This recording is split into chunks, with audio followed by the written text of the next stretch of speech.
Okay, welcome. Bear with us. We're having a little bit of tech issues. It's also a heat wave here in Fresno, so I want to apologize to our guest, and I want to apologize to everybody out there watching us. I'm not wearing my famous vest. It's going to be 115 today here in Fresno, so we're just trying to do the best we can. With us today is Kirstyn Niemela. Did I say your last name? One more time? Niemela. Kirstyn Niemela. And she was an activist, and she was also at January 6th. And we're going to be interviewing her today. As you can see, there's a picture of her dressed up well, and she's dressed up that way on camera, so we're very pleased to see that. She was also at the January 6th event. Very controversial. I'm going to do my best to not endorse the event or condemn the event. Okay, I have to do this. I don't think January 6th was a good idea. I believe it was an insurrection and a coup, and I don't support it, and I'm not trying to be a platform for it. There. Now that that's done, I want to talk to people on both sides and find out their opinion. So my goal here today is to find out how Kirstyn saw the world, why she thought what it was and what it wasn't, and to not give her any feedback, just to let you, the public, listen, and you'll take it as you will. So, Kirstyn, with your opinion, with your permission, I have to start going through some of your bio. I'm going to try to be fair. Please correct me and say, hey, I disagreed with that, or I disagreed with this, as we move forward. So is this fair? Are these all three pictures of you? Yes. Okay. Trying to be fair. You were from New Hampshire, and you're currently in some huckspah with law enforcement over the U.S. Capitol. They call them riots on January 6th. Is that fair? I wouldn't call it a riot, but yes. Let's get to that. What would you call January 6th? We can start there. How would you describe it? With all the evidence that we have, I would call it more of a Fedsurrection than anything, and it wasn't an armed insurrection, and nobody overthrew the government. You would call it a what? A Fedsurrection. A Fedsurrection. I'm not familiar with that term. What is that? Well, considering we have facial recognition that's been done on the first breach and the second breach, most of the people were federal agents. Oh, okay. Would it be fair to say at least some of the people were not federal agents? Some of the people were regular Americans who showed up and entered to the Capitol. Would you agree to that statement? Yes. Okay. But you are saying that there's a lot of federal agents mixed in with the group. Is that fair? Absolutely. Okay. I am familiar with, there was one federal agent, and the FBI tried to deny him, and then now it looks like charges are moving forward with him. But I noticed how the federal court case with that one, they're removing the word insurrections, and they're downplaying the title of it because they're having to charge a guy that works for one of them. At least that's the way it looks in the media. I don't know. That's just what I'm saying. So what about Antifa? I interviewed other people regarding January 6th, famously the QAnon shaman, and I felt I did a fair job. He got to say his piece. He said there was a lot of Antifa there. Is that your opinion too? Yes, and we have proof. We have Antifa members who have come out publicly and admitted that there were hundreds of them. Okay. Let's get to why did January 6th happen? Why was there a meeting there at the Capitol? What were people trying to do? And what I'm trying to get at is before you answer the question, if you could answer it as though I've been in a cave the last 5 years. I don't know what's going on. I woke up in a coma. I don't know what's happening in America the last half decade. Why were everybody at the Capitol on January 6th? Why did they think that was a good idea? What were they concerned about? What were the issues? What were they trying to achieve? What was the background leading up to that? In your opinion, as you see it? Well, I think all of America watched the election magically change before their eyes. People pulling ballots out of suitcases under the table, fraudulent water main breaks and kicking people out. There was a lot of reasons. It was a concern for the election in this country. And we went there to redress our grievances. And, you know, if you listen to Mike Pence 2 days before January 6th, he said that he was not going to certify and that he would object and they would do an investigation. And he lied to the American people. So we went to see Trump speak.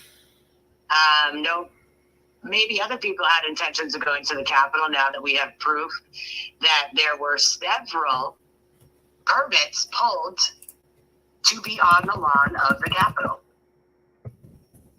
Dr. Simone Gold is one of them, amongst many others. So there was actually legal permits to be on that lawn that day.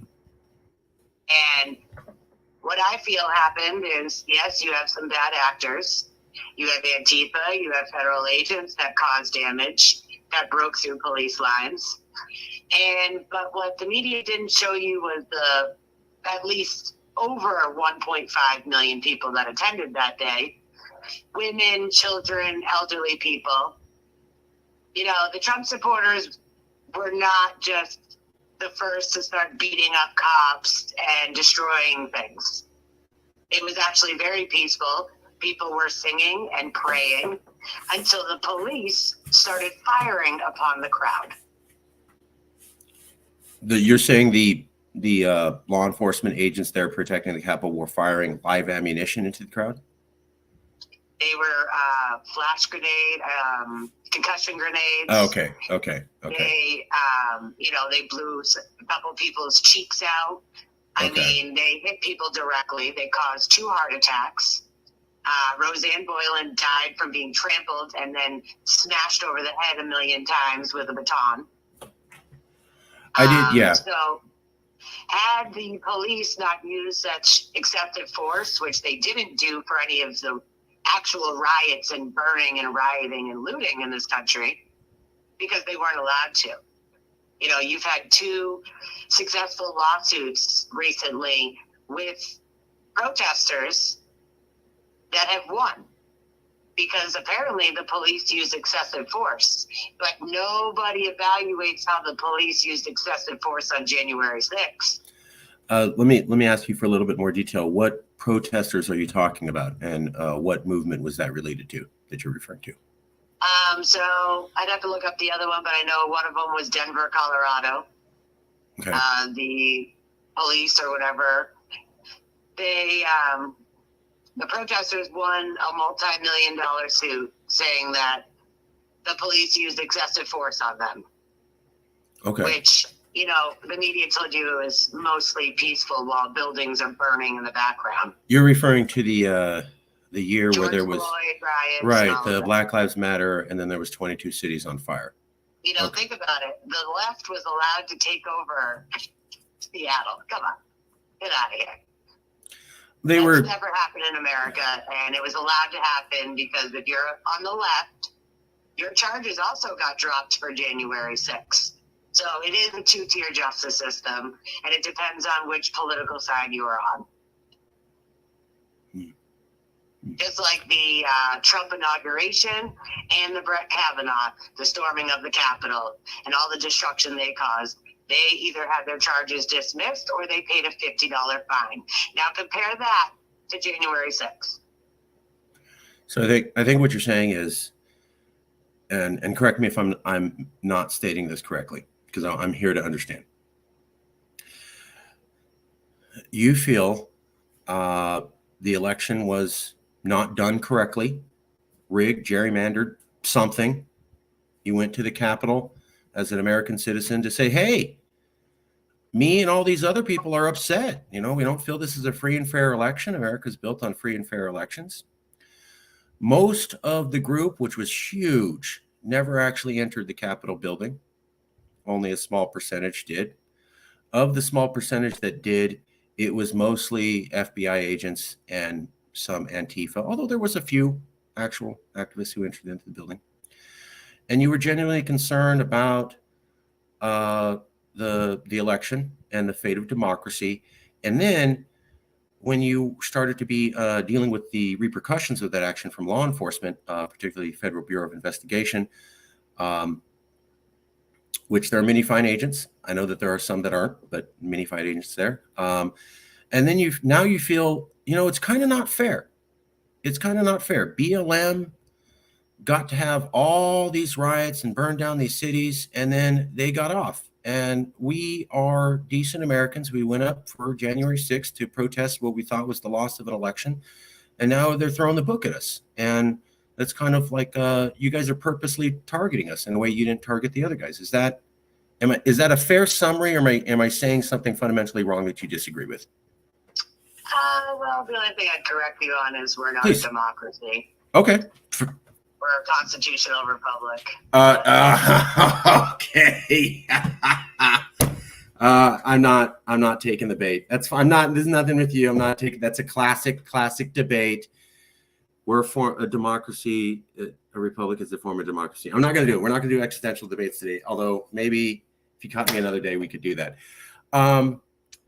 Why do you think, in your opinion, there is a discrepancy between the way that the BLM movement, which had protests in many cities regarding the murder of George Floyd, and yes, 22 cities were lit on fire, BLM saying, hey, that's not us. We were mostly peaceful protesters. Ironically, let me ask you this. Actually, this is a question I've had. I've interviewed a couple of people at January 6th, and they said, it wasn't us mostly. It was Antifa, or it was the FBI. And then I've talked to BLM people about that year where there was 22 cities on fire at night. They say the same thing.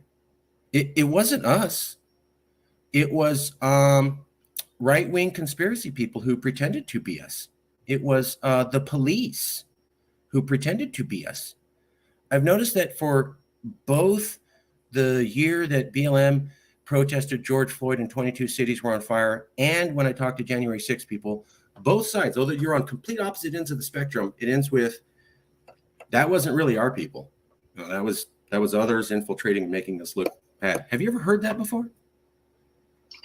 Actually, no, I've never heard that one. Okay. Considering most of them came out publicly and admitted to it. And when the few that were arrested and then let back out because you had politicians on TV promoting violence, take to the streets. Then you had Kamala Harris with a bill so that these people weren't even paying a bail. Some of them were arrested 3 times in a 48-hour period and let back out. Yet you have January 6ers that have been held in prison for 2.5 years with no due process. I have heard about that. I have heard about January 6ers being in prison for a very long time. I have heard about their lawyers complaining about due process and civil rights. I have absolutely heard about that. I wasn't there, but I have heard that, and I have heard their lawyers say that. I'll also admit, I interviewed QAnon Shaman, and they prosecuted him, and then after the prosecution was over, and after the January 6th investigation was over, which was leave no stone unturned. We're looking over everything. We've got everything. And then this video comes out that I never saw during the hearings of the guards just letting him walk in. They walked him to the doors and opened the doors for him. I never saw that. Guided tour. Yeah, they never showed that during the January 6th hearings. They never mentioned anything like that. They insinuated the total opposite of that. Now they're saying, he's getting off because of good time and good behavior under federal custody. I'm sure that's true. But what I find it interesting is that he's getting off at the exact same time that video is coming out. And the video is not included in the January 6th hearings, which we were told as the American public were the most exhaustive, no stone unturned, everything here. How'd you accidentally miss that footage? I mean, you said this is a thorough investigation. You actually missed the footage that paints this guy in a totally different light. I found that really weird. Yeah, I feel that that video exonerated him, first of all. I'm not saying that. I'm just saying that's bizarre. Just bizarre. Weird. Well, it's also bizarre that you had Hollywood people on the payroll for the J6 Select Committee and written speeches that seemed real professional, huh? And then you find out that they added fake audio to some of the videos to hype them up. So everything pertaining to January 6th has been a lie to the American people. It has not been transparent. What about the people who, you admit, did enter the Capitol that day? And they weren't Antifa and they weren't FBI. They weren't supposed to be there, right? Well, according to who? The police that opened the door and waved them in? Well, there was no, I mean, as I understand, there was no sign. There was no announcement, come on in. The police did open the gates. I've argued with a lot of federal liberals about that. I said, hey, I saw them open the gates. But is my understanding, I mean, from the videos we have seen, okay, I'm admitting I only know what they show us, okay, halfway. Me trying to meet you halfway. It did not look like people walking up and going, hello, sir, may I please come into the Capitol building? Oh, certainly, come on in. It was a lot of people yelling and screaming, and some guy who looked like he was terrified and then opened the gate. Tell me I'm here to ask you what happened. You were there. I was not here. I'm just telling you what I was allowed to see. And I'm also admitting to you that I'm sympathetic. I'm not sympathetic to the event. I don't endorse the event, but I am sympathetic to the fact that the media will not always tell the whole story and will tell partial story and will rig things a certain way. I remember when there was a very famous lawyer who used to be seen as a hardcore civil rights hero. He decided to represent Donald Trump because he thought everybody had the right to a defense. They literally edited his speech on CNN and made it look like he said something he didn't. So that's nothing related to January 6th, but I know those things happen in the media. I've also had the media. They actually did that for January 6th. They edited his speech and left out the peaceful and patriotically. Okay. You're talking about Trump. Yes. Okay. So you're saying the media edited Donald Trump's speech to make it look worse than it actually was, and he did use words like peaceful. Yep. Okay. Well, what is your response to the people who, again, the people who weren't Antifa, they weren't the FBI? Yes, the guards did open the gate to let them in, but it looked like the guards were under some duress from the videos we saw. What would you say to that? Well, Trump authorized 10 to 20,000 National Guard troops that Mayor Bowser denied. Okay. Nancy Pelosi was involved. She also denied them. I read that. So, I read that. As the more information comes out, it looks pretty staged. You got her daughter there on January 6th, magically recording a documentary. You denied the National Guard, but yet you supposedly had evidence that there was going to be a lot of people and agitators there. So I am one of the ones that entered the Capitol building. Now, mind you, I walked through the ropes. I had no interactions with police telling me I needed to leave. I was not welcome there. Instead, police were taking selfies with people, standing to the side, fist bumping people. So I walked with the crowd. Individually, I did nothing wrong. I didn't chant. I didn't have a flagpole. I didn't assault. I didn't vandalize, and I did not steal. So if the American people think that I deserve 11 months in prison for misdemeanor charges, we have a serious problem in this country. Well, we'll get to that. So, yes, you entered. No, it wasn't a formal invite. But at the same time, the gates were open. Guards were taking selfies, as in your words, and it seemed to be more of a welcoming environment. Is that a roughly correct summation of what you're saying? Yes, and I guess it depends on where you were in the Capitol. There is two sides, an east and a west. Right. I can't account for what happened at doors that I was not at. Sure. But if the American people want to stop being lied to and do their own due diligence, they could go to stophate.com and find all the evidence. All the body cam footage, all the videos that the media didn't show you that are out for the American people to decide for themselves. Tucker Carlson also showed a good deal of that, and the controversy around the QAnon shaman popped up the moment that video showed him being led in. I had never seen anything with January 6th there. Now, I'm not taking a side, and I'm certainly not endorsing, but I will give you a couple facts that back up what you're saying, as I like to try to do. Nancy Pelosi absolutely had her daughter there. And she says, oh, I was just casually filming a documentary on this momentous day. It's just a pure coincidence. That's a total fact. That's what Nancy says. She didn't know what was going on. What a well-timed coincidence that I got my personal documentarian here right at the most pivotal moment in my entire career. She says that's a coincidence. Okay. But they also have Nancy Pelosi on video saying basically along the lines of, oh, I was waiting for this, or, oh, I was hoping for this. And she was going to punch Trump in the face. Yeah. And I was like, that's hold on. And that's a felony. It is.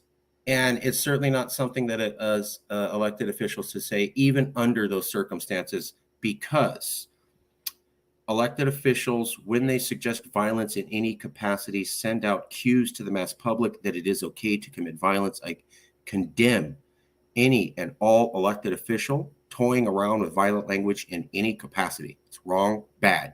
Nothing good comes from it. And she did say that. And they don't highlight that. I've looked it up on the internet. What they'll go is, Nancy Pelosi said she wanted to punch Trump, right? You won't find a Google search saying, Nancy Pelosi said, oh, good, I'm looking forward to this live on video the day of January 6th. You have to actually watch the video to see her say that. It won't come up in the Google searches on that thing. Right. I'm just saying something I've noticed. I'm not taking sides, just something I've noticed. That's kind of weird that I can't find. Please. Did you also see the video of Nancy Pelosi's daughter that was released of her meeting with Proud Boys and talking about January 6th? Was it before or after the event? After the event. I did not. Is there? Yeah. She actually visits Proud Boys in jail. She's friends with some of them. She said that it was not as big of a deal as the media has made it. This video is for everybody to watch as well. So then again, Nancy, I'm sorry. You're saying Nancy Pelosi's own daughter has done, there's videos, Nancy Pelosi's own daughter interviewing Proud Boys and saying, hey, these are a bunch of good guys and it's not that bad. Yes. Okay. I encourage you to go watch the video. I will be looking for it. I'll also point out that, yes, it is a fact that after years of saying that Donald Trump was an existential threat and the worst threat to America and in league with the foreign government, and he would bring down the United States, that Nancy Pelosi decided against recommendations to not have additional guards there. There was recommendations from, I believe, the National Guard advisor to have people there. And she goes, we don't think it'll be good for the optics.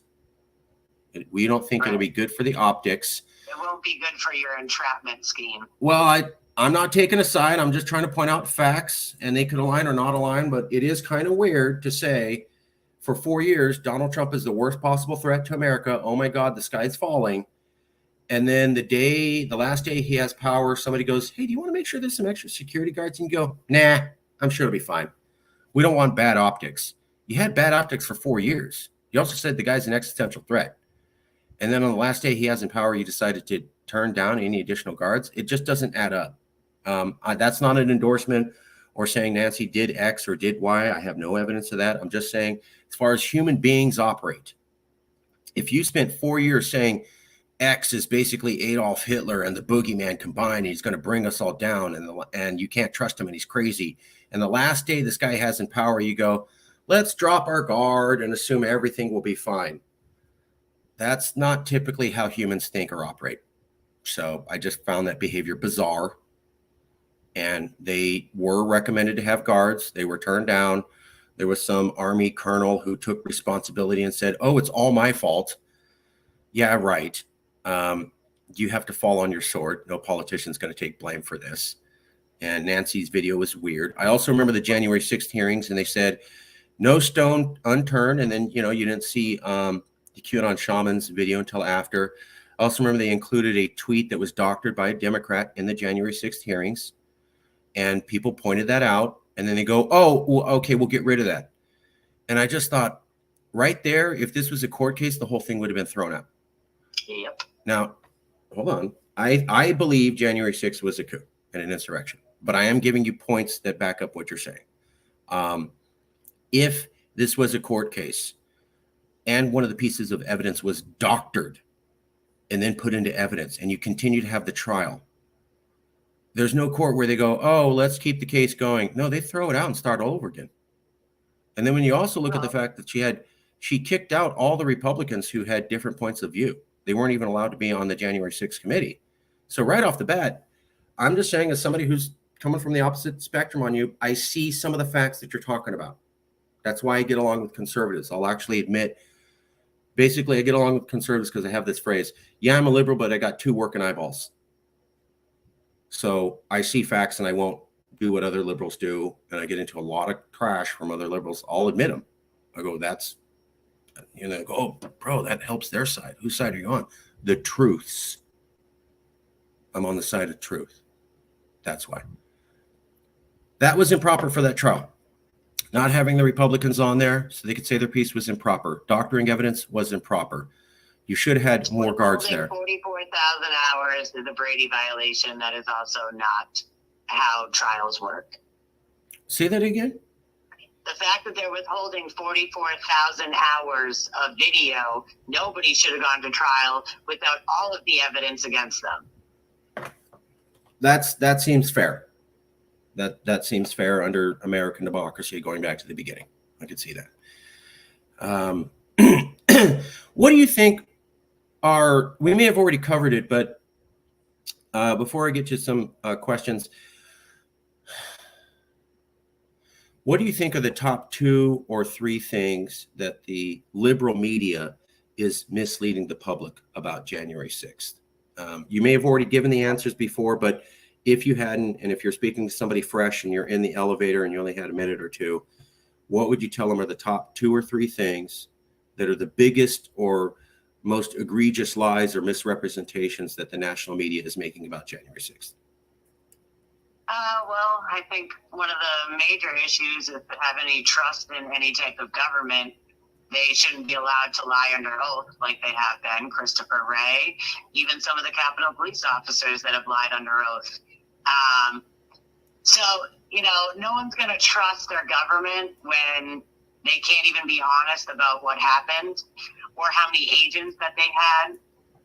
The fact that Ray Epps was one of the biggest stars of January 6th. That's what I'm talking about, yeah. And now allowed to sue Fox News. I mean, how pathetic is this? Ray Epps, that was the guy. And they even talked about him on Breaking Point. So I know some liberals trying to go, oh, this is a conservative thing. And I go, I don't think it is. Not this one. But, I mean, let's be honest here. It doesn't matter what side of the fence you're on.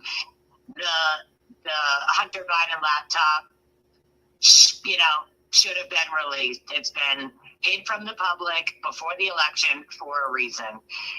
And that should not have been allowed. The child trafficking that they deny every day that is legitimately happening. Ghislaine Maxwell was arrested in my state. She was not guilty, was she not? I believe she was. She was. So now who are the people she sold the children and the women to? We don't know because some of them are our own politicians. But that's besides the point.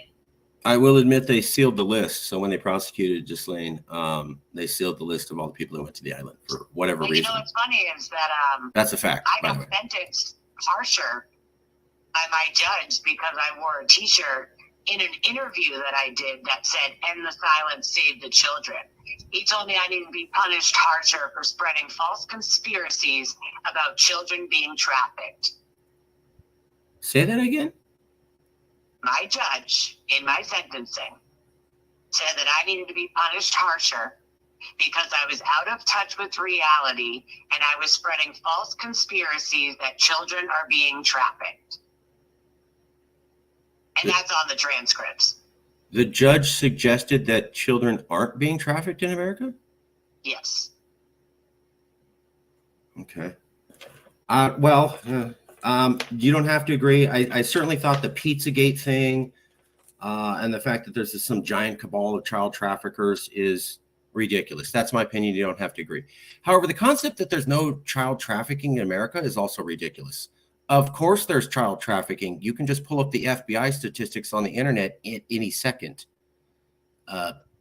That's an incredible story. Of course, there's child trafficking. Of course, there is. The FBI tracks it. They list the arrests. This is not a myth or a unicorn. This is a real thing.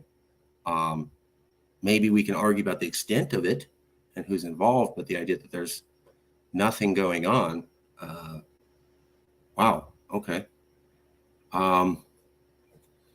Is that anything to do with the controversy over The Sound of Freedom? I believe The Sound of Freedom came out. It's a movie recently. It's about a sex trafficking island in Latin America.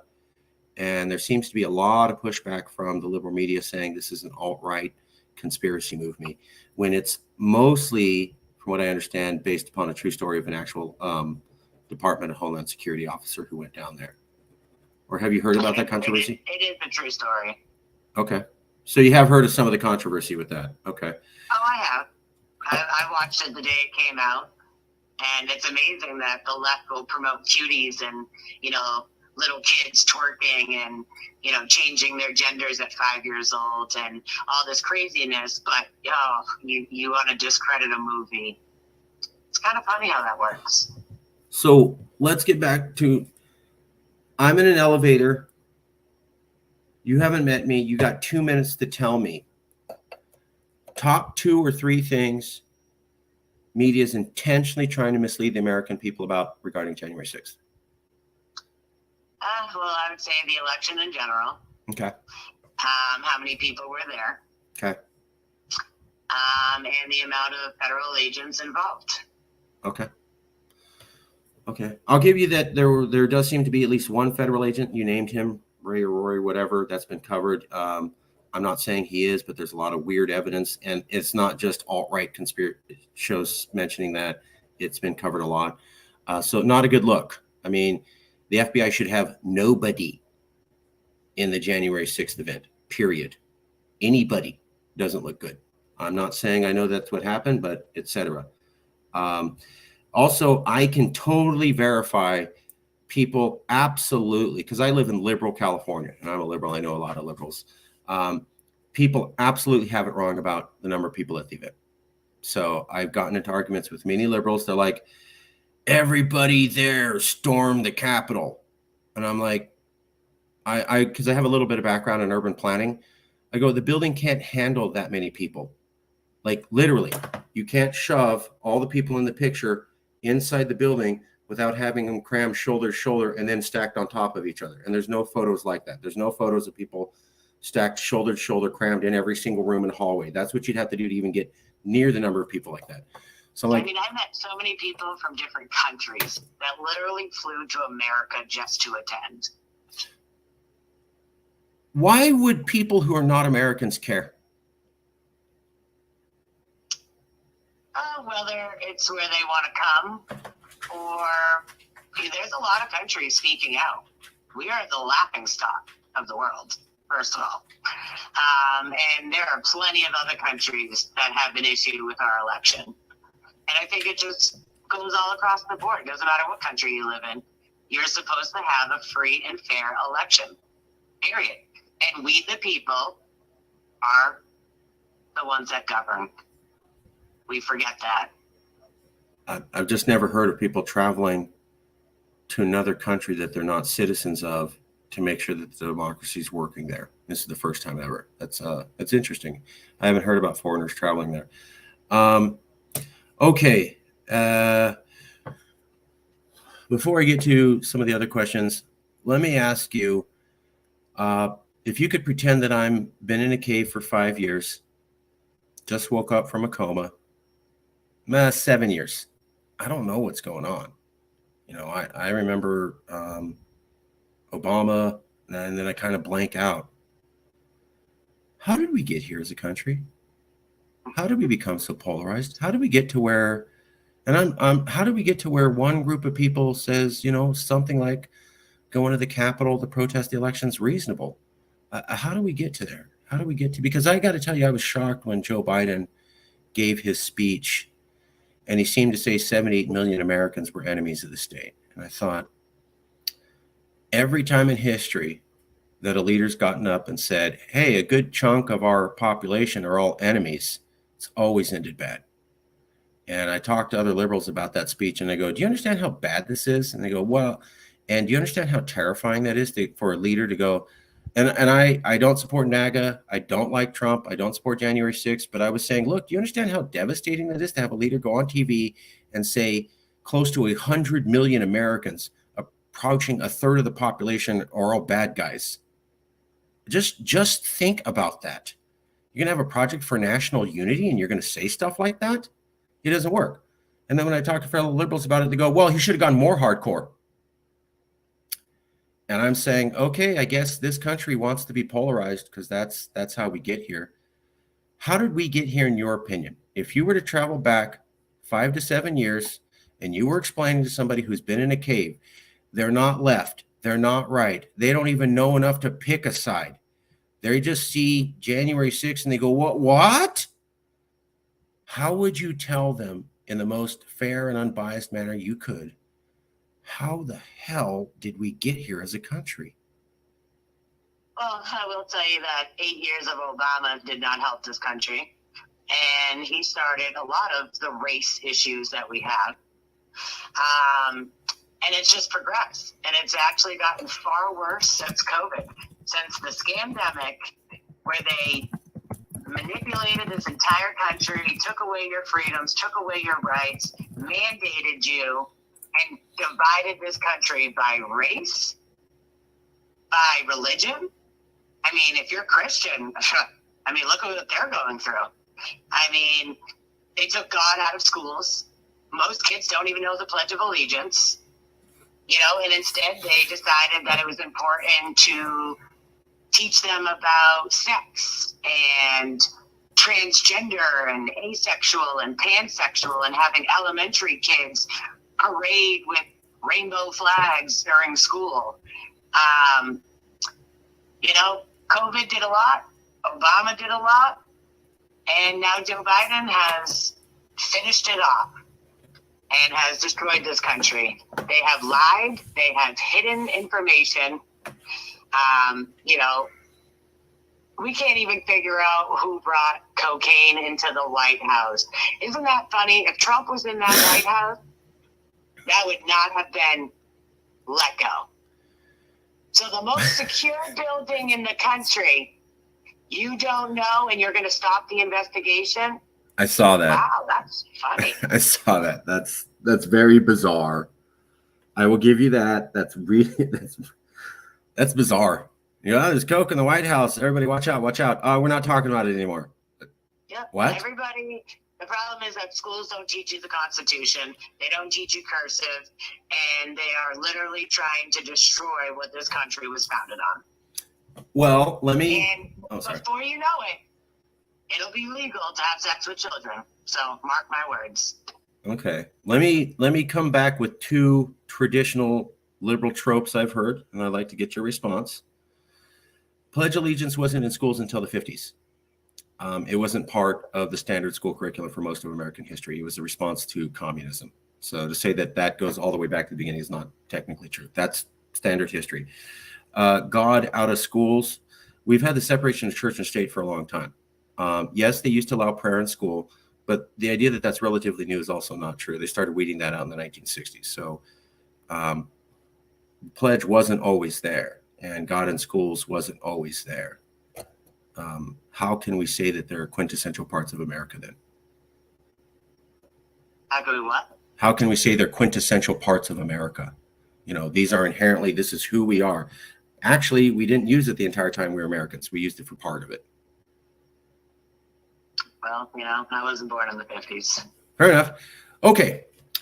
I hope you feel this has been a fair interview. I've not tried to put words in your mouth. I've tried to say your piece. Is there anything you feel, hey, I wanted to make sure that I got to say in the interview that you feel you haven't been able to say so far?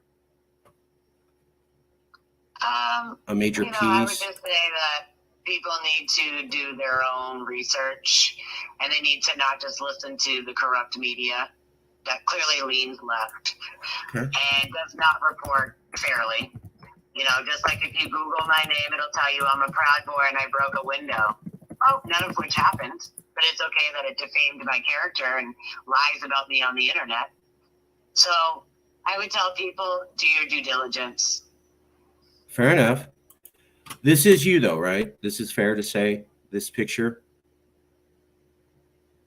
Yep. Okay. And then that's also you? Yep. Okay. I had a couple headlines. We didn't really need to get into it, but there's a little bit of background. And I got the page by your mom. They entered the Capitol grounds where there's no fencing or barricades, no police or security presence, and no signs indicated they were not allowed to be there. In fact, there are several videos you can find online showing officers removing barricades and other officers waving people onto the grounds. My daughter followed her friend in through an open door unimpeded. A year later, January 2021, my daughter was pulled over for allegedly speeding, which she wasn't. As a swarm of FBI vehicles descended upon her, she was also arrested and charged with 4 federal offenses for simply exercising her First Amendment rights. There's a little bit of the actual FBI statement. On June 13th, 2021, the FBI received an additional tip from witness W1, reported that Kirstyn was there. So that's a little bit of the background. Do you have any disagreement with the characterization so far of the case in the media? I don't want to talk about the FBI or the actual legal things, just the media. What's wrong with the way the media has portrayed you? Oh, well, the media has gone off of a statement of facts that wasn't a statement of facts. You know, again, when they show me on my local news, they'll say, oh, you know, friend tipped off FBI that she broke a window. They're still promoting lies. I am not charged with breaking a window. Did you see me walk through the door? It's on CNN. I did see you walk through the door. So now anyone who looks at my charges, I am not charged with breaking a window. I'm not a proud boy. I'm not a bully. So the fact that you can mischaracterize me and defame my character over and over and over again is a problem. So you didn't break a window. They're saying you broke a window. And you're saying, hey, the video that shows me enter the building, which is the one that you're using to go after me, shows me not breaking a window. Is that a fair summation? Yep. Okay. What else do you think they're getting wrong? I want to make sure that I'm fair here and you get a chance to say your piece. What other things do you feel that the media is mischaracterizing you about? I mean, I wouldn't say they talk too much about my case specifically, but I just think that it's a lot of their thing is propaganda and lies. You know, an armed insurrection, the FBI themselves, you can find the articles. It was not an insurrection. Nobody has been charged with insurrection. So let's just make that clear for everybody. No one's been charged with insurrection of any of the January 6th people currently held or previously held in custody by the federal government. Nope. Interesting. I think it was an insurrection and a coup, but that's an excellent point that you make. And sounds like a fact. I'll have to look into it. Okay. So I hope you feel this has been fair. Got to say your piece. I need to ask some tough questions now, but I don't do gotcha journalism. I want to let you know the tough questions are coming. They're coming a mile out. So here's the first tough question. Did Trump do anything wrong? When I asked you about how we got here, you named Obama and you named COVID. And certainly there's a lot of evidence showing that Obama, whether he meant to intentionally or not, racial tensions did seem to grow in his last term. There's hard evidence for that. Additionally, when we look at COVID, I don't want to get into a debate on COVID, but I will say this country has traditionally enjoyed the ability to freedom of assembly, freedom of to go where you want. And we're basically told you can't go out, go to church, go meet anybody, go outside, assemble, talk to anyone. You have to stay inside your home. And it came out of nowhere. We were told 2 weeks, and then it was basically a year. And the authority for people to do that, which was an impingement upon our rights, even if under a medical emergency, was strong. And that would stress people out big time, no matter what. But I didn't hear you say anything about Trump. Did the right or Trump do anything wrong that could have exacerbated tensions for political polarization that he didn't need to do, in your opinion? No, I believe the only thing that Trump is guilty of is listening to Dr. Fauci and Dr. Birx. whatever her name is, that lied to him about the vaccine and about COVID. Okay. Other than that, that's the first president we haven't been at war with. I will give you that. I will give you that. I've heard some liberals have to say, oh, if Trump was president, we'd be at war again. And I'm like, no, he was the most anti-war president we've had. I know liberals hate hearing that. I get into a lot of arguments for saying that, but I'm like, if you look at his rhetoric and you look at his record, he was the first, let's not get into every war we possibly can president we've had in a long time. So that's a fact. And he also arrested the most human trafficking out of any president either. So that could be true too. I don't have that, but that could also be true too. Again, I don't like the man. I think he's racist, but he did that, and I'm trying to get the facts out. So you think he's racist, and yet he has all these black people that have met with him and spoken out about what he's done. He's done the most for black people, more than Obama. So just saying, you can hate the man, but you should also do your research on the truth of him being racist. I absolutely have. And you should know that I'm a Mexican and a Latino. And when I watched him give the speech, he absolutely did infer that Latino people are rapists. He was not saying that some of them are rapists. He was been going from one grammar text of a phrase to a second that suggested that they all are rapists. I watched that speech multiple times.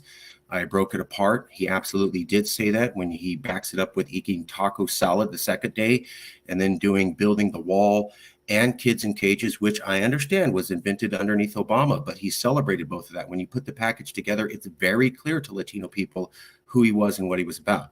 I'm not talking about black people, but as a Latino person, hell yes. Definitely, 1,000,000,000%. And I can argue for 18 hours straight with anybody. I've done it with many conservatives, and it's going to be difficult because I have watched the videos. So a lot of liberals, or I get conservatives go, did you even say him see that or watch? Yeah, I've watched them all. Totally can do that argument all the way through. I've done this argument with many conservatives. It's going to go nowhere. But I just wanted to see what your opinion was. The second question I had was, do you understand why some people might be terrified of January 6th? Just taking a step back. Just taking a step back. TV, and I understand liberal media, and they weren't fair, and they said, you know, all the people there got into the Capitol, and that's not even possible, and they didn't mention all the guards opening gates, and I get that's not fair, but a bunch of people who weren't officially invited go into the Capitol in sort of a mob for the first time since 1812. Do you think it's fair that could bother people, or that it's fair for people to be at least tacitly bothered by that? Well, then they should also be concerned about the woman who actually bombed the Capitol, who was pardoned by Bill Clinton. I would agree with that too. Totally. Who was part of BLM. BLM didn't exist. In my opinion, BLM didn't exist during the presidency of Clinton. That's not possible. I think that January 6th only terrifies people in a sense of being afraid to stand up and have freedom of speech, freedom to assemble, freedom to, redress the government of your grievances. But, I've heard people say it was worse than 9/11 and Pearl Harbor. You should be ashamed of yourself for saying that. It was not, murder and death toll, no. Psychologically, I somewhat could see it. I'd like to show you two pictures and just ask your opinion. Trying to be fair.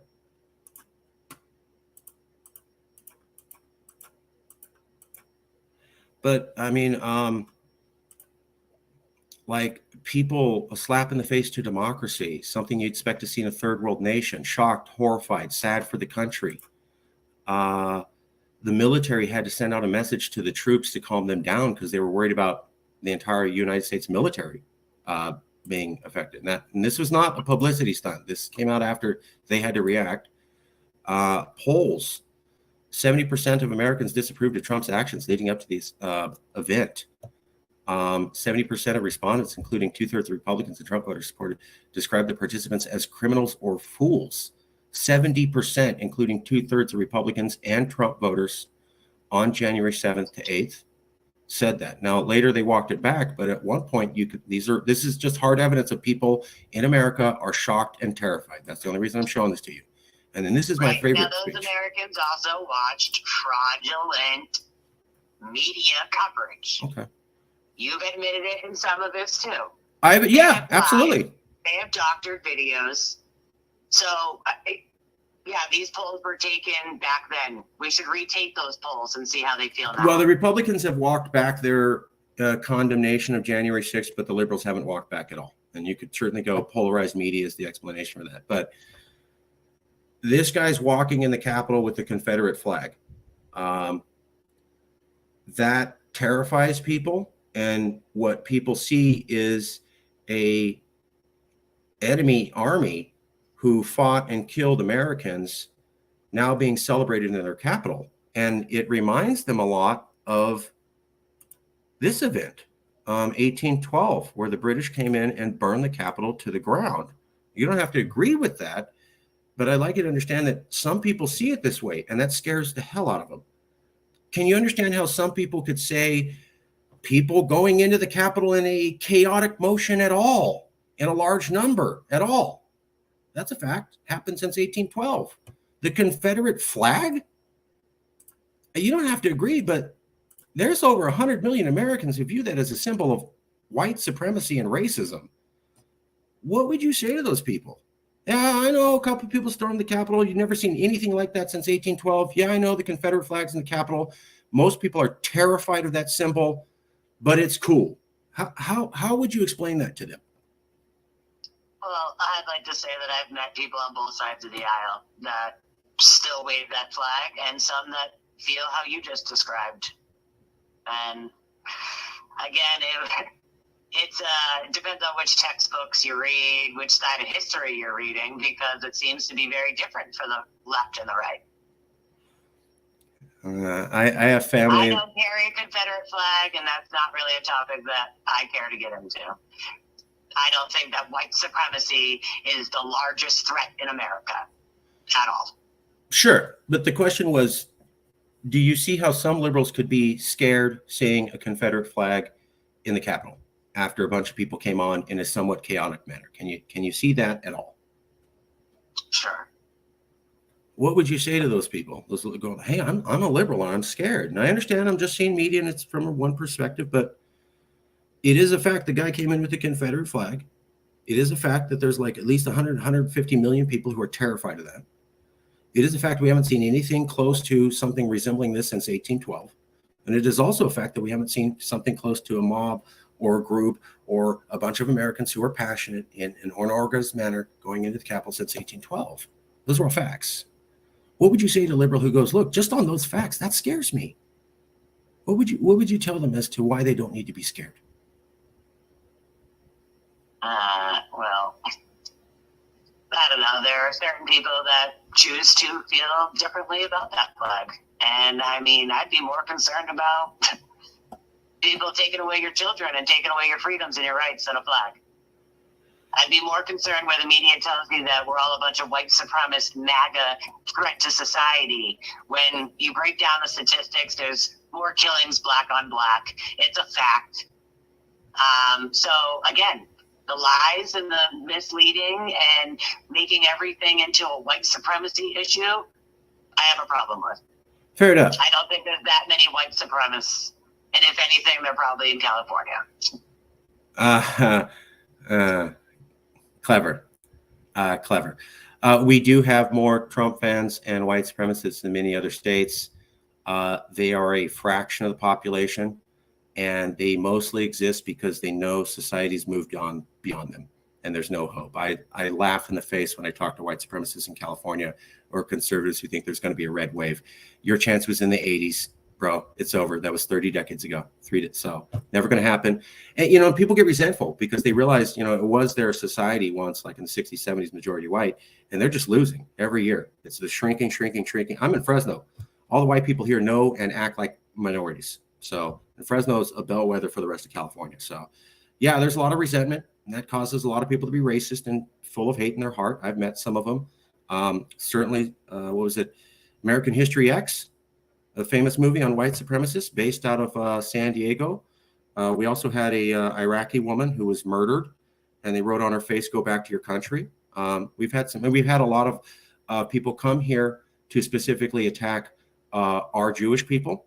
You're right. There's a lot of racism and white hate here. One of my favorite things, though, about the Jewish shootings is that these white supremacists come into California like, I'm going to go kill a bunch of Jews. Let me go to synagogue. And then they end up blowing away a bunch of people who aren't Jews because California is so integrated that we have a lot of non-Jews at our synagogues because we love Jewish people and we love integration and we love immigrants and we love people not speaking foreign languages. And that pisses some people off. You're totally correct. Couldn't agree with you more.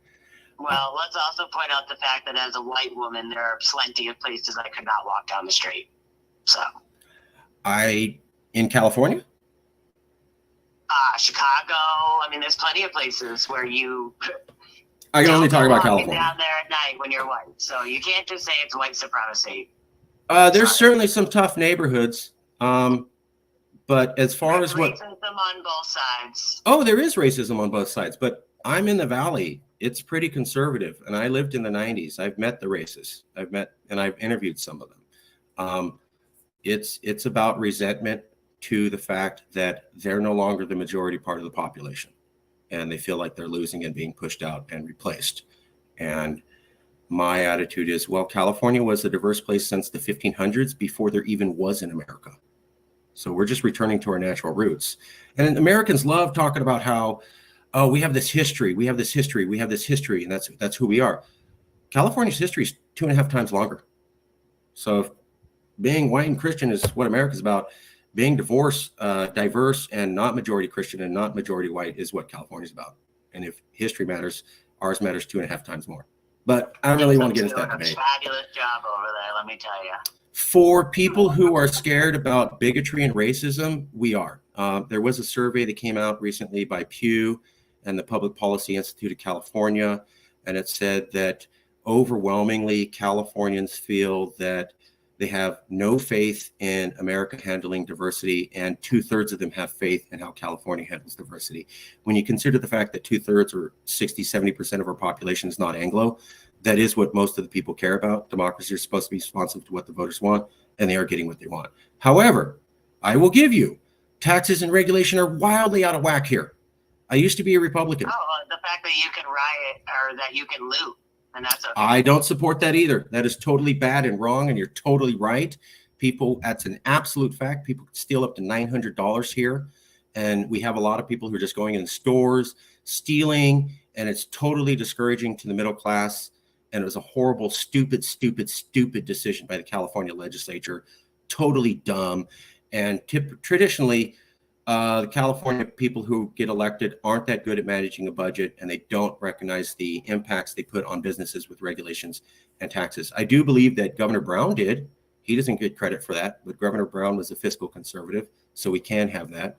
And we've also pushed back on some higher taxes with our initiative process. Californians are tax sensitive. The tax revolt under Reagan started here. So you're right. I agree with you.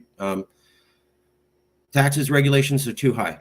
I don't think that's an essential part of California, but you could argue it is. I get that. That's why we're having a lot of people leave. We also had poop on the streets. I get that, and needles on the streets, but that's not our fault. And the media won't bring this up. So the media also likes to pick up on California. The fact is that there was a federal court case in Utah that said you can no longer move people off the streets if they're homeless. Once that federal law came down, we could no longer move people off the streets. You will never see that mentioned on Fox or Newsmax.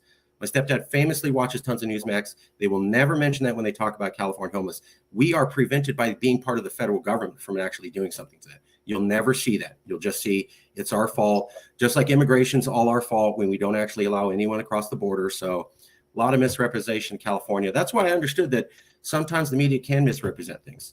So I get that. I've been misrepresented by the media. I'm sensitive to that. So I'm willing to talk to people. But I also, there's a little bit of balance. How do we fix America? How do we fix it? If you had a magic wand, it's my favorite thing. This is a magic wand. You shake it up, poof. I'm virtually giving you the magic wand. If you had this magic wand and you wanted to do something that would be good for all 300 million, what would you wish for? Well, and you had the power of a god. You could change people's minds. You could change how they feel about things. You could change legislation. What would you do with the power of a god? to end political polarization and get all of us as Americans to a calmer place? Well, for one, I would say that we need to focus on the Constitution. For two, we need to stop letting the media divide us by race, religion, and or political affiliation, because I feel that this is not even left versus right, Democrat versus Republican. This is good versus evil. You have a bunch of pedophiles running this country, promoting children chopping off body parts with no repercussions of anything. And I've been to many events and spoken to these people. It is a fact. They do not have the medical code to transition these people back. So you are brainwashing them that the whole world is, oh, you can just pick your gender, okay, which has made people go absolutely nutty. The wars, you might want to start off by telling the truth about things that have happened in our history. We should still be honest about 9/11. We should be honest about Epstein. We should be honest about all of these things that we've been lied to. So the lies, the separation, the divide, federal taxes, enslaving every American since you're born, and way That I agree too with. much government power. What was the last one? Way too much government power. I completely back you up on the last two. Way too much government power. Vastly too much. There was already too much under Clinton. They were talking about unfunded mandates and that the federal government got into a habit of passing laws without supporting finances down to the other states. And then we had 9/11. And with the Patriot Act, you saw a massive ballooning of the size of government officials, just gigantic. And there's really no reporting on that. I mean, they brought on like 1 million new employees or something after 9/11 and up to like 2012 or something like that. Gigantic ballooning of the federal infrastructure. If you look how we got into healthcare, ballooning of the infrastructure, you're right. The federal government's just been massively ballooning, and our debt has been massively ballooning at the same time. Nobody wants to talk about how you cannot grow the size of government that quickly, that fast as we did with 9/11 without some excesses happening. That's just impossible whenever you get a bunch of humans together. And yet there's been no investigation or no talk about that. And there's very little discussion about how, or no interest in discussing how we're massively in debt. We're just ridiculously, stupidly, massively, ridiculously in debt. And whenever you bring it up, I'll see liberals in the media say something really stupid, which is like, well, maybe being permanently in debt is good. I'm like, no, it's not. But yeah, and I remember when the Joe Biden administration tried to redefine what a recession was by lying right to the public. They straight up lied right to the public. And I go, that's what we liberals said Trump did all the time. He's literally doing the same thing. He's straight up lying right to your face and gaslighting you. And, liberals didn't really push back that hard. And it's the same man that couldn't get more than 10 people at his rallies while he was running. The same man that can't walk up a flight of stairs, down a flight of stairs, can't finish a sentence, and shakes hands with imaginary people and sniffs every child he comes in contact with. So, sorry. I saw he sniffed some other woman recently. Yeah, there was some recent thing where he sniffed some other young girl. Very questionable. Very questionable. I'm still weirded out when there was some young girl and he was talking about how she needs to cross her legs or something like that. It was just really creepy. Really, really, really creepy. Okay. Last minute questions. You're not you. You're not me. You're a third party person. Somebody's watching this video. It's a week from now. They're watching this video and they've learned a lot. They saw only what the media showed them. They listened to you and they go, wow, okay, I can see another side. But there was a lot of material covered and they're struggling to remember it all. But there was this one thing that the guest said, and they cannot get that out of their head. They struggle to remember everything they learned from the video, but there was one thing the guest said at the end of the show, and they can't get it out of their head when they're thinking about the future of America and political polarization. What would be that one thing you would want people you'll never meet to can never be able to stop thinking about after watching this interview with you? Yeah, that's a hard one. Sorry. But, you know, I will say, if you gather anything out of this, I would hope it would be that you could be neutral. You could get off your phone, your social media, and actually do the homework of finding out the truth.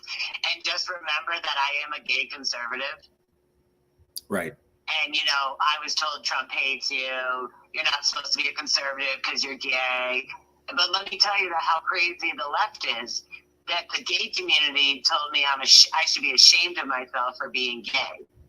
What? Just like Candace Owens isn't black enough because she's conservative. So it's amazing how I've been gay since I was about 12. I'm 35, and I've been shunned my whole life. And yet, now look what the left is promoting. Transgenderism, taking away sports from women, taking away women's rights, all of these things.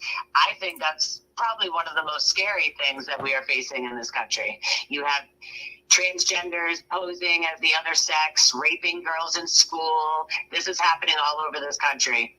So I would say stop listening to the media, do your own homework, and just know that I am a product of that. I will totally back you up on do your own homework. That's where this series got started. I was thinking that political polarization was a difficult issue, and I will give you, I was looking at the news and I saw NPR, which holds itself to be mainstream but is really considered left, and they are. And they had an interview with 3 professors, all from coastal elite liberal universities. And they go, yep, now we understand the topic of political polarization because we talked to these 3 professors, all from coastal liberal elite universities. And I thought, you didn't even talk to the other half of America. How is that a good review? These same people think that depopulating helps climate control. California thinks taxing you 1% on your food or your whatever is going to fight climate change. I mean, come on, wake up. California needs to have an independent power grid if it's serious about fighting climate change. I work in climate change, and one of the biggest, dumbest things we do is that we constantly pass this legislation, and we can't even keep the power on during summer. How are we going to funnel all that power to those electric cars? We can't. I work in climate change. I brought this up in internal California government meetings, and I will totally back you up. Whenever I say that, all you can hear is tumbleweeds blowing in the wind. Mm-hmm. So I will absolutely back you up on that. They don't want to hear it, and we're going to go nowhere until they fix that problem. So probably doesn't help that the governor violated his COVID protocols when he told everybody you have to stay home and shelter and you can't meet anybody. And then he went to the French Laundry and met with a bunch of lobbyists, one of whom was represented by PG&E, which is the major electrical company here in California. And they did not have to do reforms to their infrastructure for the following years, which is why we still have power outages in summer, because we can't actually get the reforms on the infrastructure we need because the governor sold out to the company who owns them during COVID. So that's all verifiable fact. Don't come after me, fellow liberals. All facts, all verifiable. You don't like it? Go talk to Newsom. He did it. Those are facts. We're stuck here. We can't achieve our climate change goals because the governor sold out to a private corporation. So something we liberals like to say only Republicans did. No, our governor did it. Super liberal California, and he's lying about our climate change goals. I'm one of the few liberals who'll ever do that. So I'll give you that.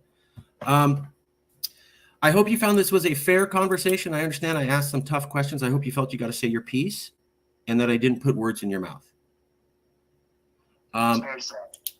You don't have to have anybody, but we like to keep the conversation going.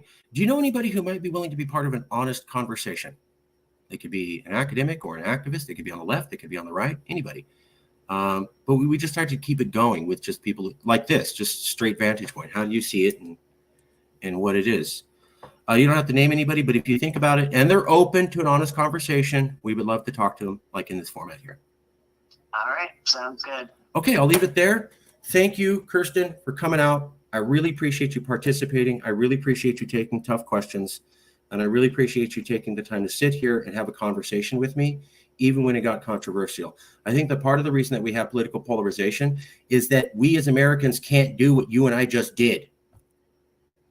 I know it wasn't 100% fun. I know it wasn't 100% comfortable, but nobody's doing what you and I just did. People on the left and on the right are not having an hour-long tough conversation and both sitting there. What they're doing is the moment they hear something that's slightly offensive, they get up and walk away. I think that might be why we're here. We can agree to disagree on many subjects, but you know what? We still had an educated conversation. That's all I was looking for. And I really believe if you wanted to calm down political polarization, if more people were doing this, you have a conversation with people, you don't get to walk away because you're mad. You have to sit and listen to them, and you don't get to interrupt them. You have to listen to their whole point, and then they have to sit and listen to your whole point. And nobody gets to. We're not going to have that because in 2023 in America, this generation is so ridiculous that you have safe spaces at colleges. So let's be real here.